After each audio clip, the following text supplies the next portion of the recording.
আসসালামু আলাইকুম, আশা করি সবাই ভালো আছেন। আমি এখন আপনাদেরকে যে জিনিসটা দেখাচ্ছি সেটা হচ্ছে ইস্পাহানি কোম্পানির জৈব বালাইনাশক। এটা আবার কী ধরনের বালাইনাশক সেটা আপনাকে দেখানোর জন্য আমরা আজকে এর আয়োজন। আপনারা দেখতে পাচ্ছেন যে আমি এটা খুলতেছি, এটার মধ্যে আঠা আছে। আপনি যদি এখানে হাত দেন এটা আঠা হয়ে যাবে, আঠা লেগে যাবে হাতে। আচ্ছা, এটা কেন আঠা দিয়ে কি আমরা কী করবো, এটা আবার বালাইনাশক কী করে সেটাই দেখাবো।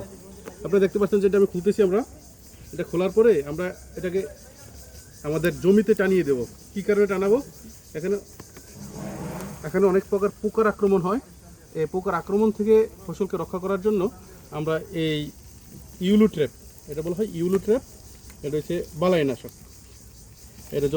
এটার পোকার জন্য আমরা ব্যবস্থা করব। আমরা যেন পোকা যেন দুই পাশে লাগতে পারে সেজন্য আমরা এটা এই ব্যবস্থা করেছি। এটা দেখতে পাচ্ছেন যে এটা এরকম থাকে। এটা যখন আমরা ফোল্ডিং করব তো এটা দুই পাশ হয়ে যাবে।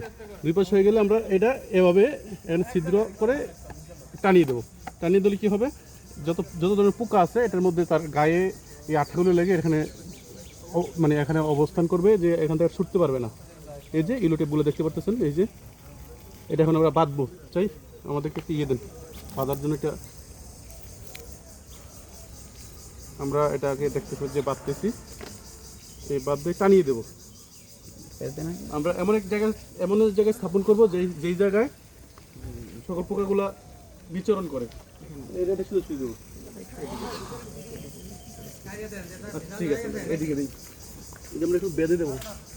দেখতে পাচ্ছেন এটার সাথে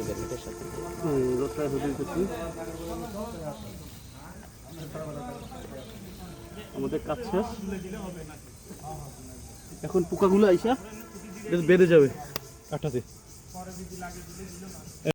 আপনারা দেখতে পাচ্ছেন যে একটা ইউলোটেপ স্থাপন করা হয়েছে। যেখানে ধরেন মাচা নাই তখন কি করবেন, আমরা লাউর জমিতে একটু আগে স্থাপন করছি, মাচা ছিল, মাচাতে ঝুলে দিছি। যেখানে মাচা নাই ঠিক এই পদ্ধতিতে এভাবে ইউলোটেপ স্থাপন করতে হয়।